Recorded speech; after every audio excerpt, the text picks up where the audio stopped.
I got a new page, man. Hello Man Glow. Make sure y'all go follow me on that. Okay, so what got you into shooting videos and editing videos? What was it that sort of steered you in that direction? I think it's my drive of just wanting to know, like, and learn everything. When I first started, I had bought the camera, whatever. I had enough money just to get the camera, and I bought studio equipment. I wanted to start my own, like, venture and do music by myself. So I finally started getting better at the editing music, and I was wanting to release it and let people start hearing my sound. And I was like, damn, I don't have nobody to shoot the video. So I was like, all right, I spent all my money on this. Who gonna shoot my video for free? So nobody would do it. So I'm like, fuck. I just start buying tripods and trying stuff out, and then I fell in love with it. So I signed up for media college. Then I fell in love with that. And then I started doing stuff I wasn't supposed to do in media college. I was learning before the people, they had opened the library to us. And like stuff that I wanted to learn already, I was learning before the class had already started. So when the class started, the teacher made me like the teacher pet, I guess you could say. So I'm like grading everybody paper and, you know, timing a media and everything. It's like, she like, why are you even in school? Like, you know too much already. So at that point, it was like, I had got shot. So I was sitting down, that's how I ended up in media school. It just had to be grace of God. Flight Jones, he had posted something about, anybody want to do a show or whatever. Now, I haven't even got cleared for the hospital or nothing to do the show. I had like, the show was like 3 days before I got cleared. So I'm like, forget it, I'm gonna do the show anyway. So I went and did the show. I met D-Lo from Hollow World. I didn't know that was D-Lo from Hollow World. So I kind of brushed him off a little bit, like, man, get out of my face. So I heard him rap, I'm like, man, this dude cold. So I was seeing Mikey, you know, he always on Facebook doing some rah-rah stuff. So I'm like, man, who is this dude? I'm finna pull up on him. He like, we at the studio. So I'm like, all right, I'll pull up on him.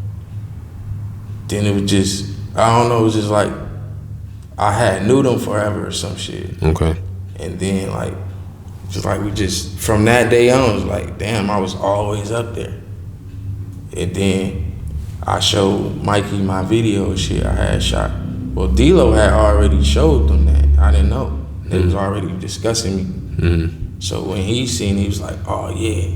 He didn't really give me a chance to say like, I didn't want to be part of nothing. He was like, yeah, we cuffing him. So I was like, all right, Hollow World, OTO, I didn't know at that time. So I'm Hollow World.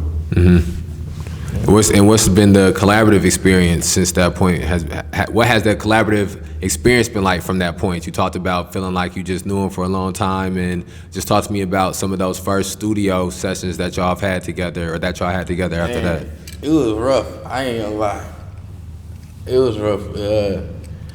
They had some hitters in there, man, when I first got there, some heavy hitters on some spitters, like, and my style is different, so it's like, I wanted them to like catch on to it at first, but it's like, let me switch it up a little bit so they could catch on to it. Cause it's like, nah, I don't think Mely right for this song.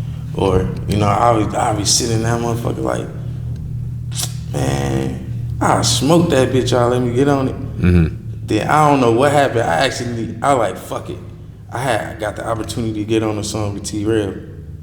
And I think Burner was up there.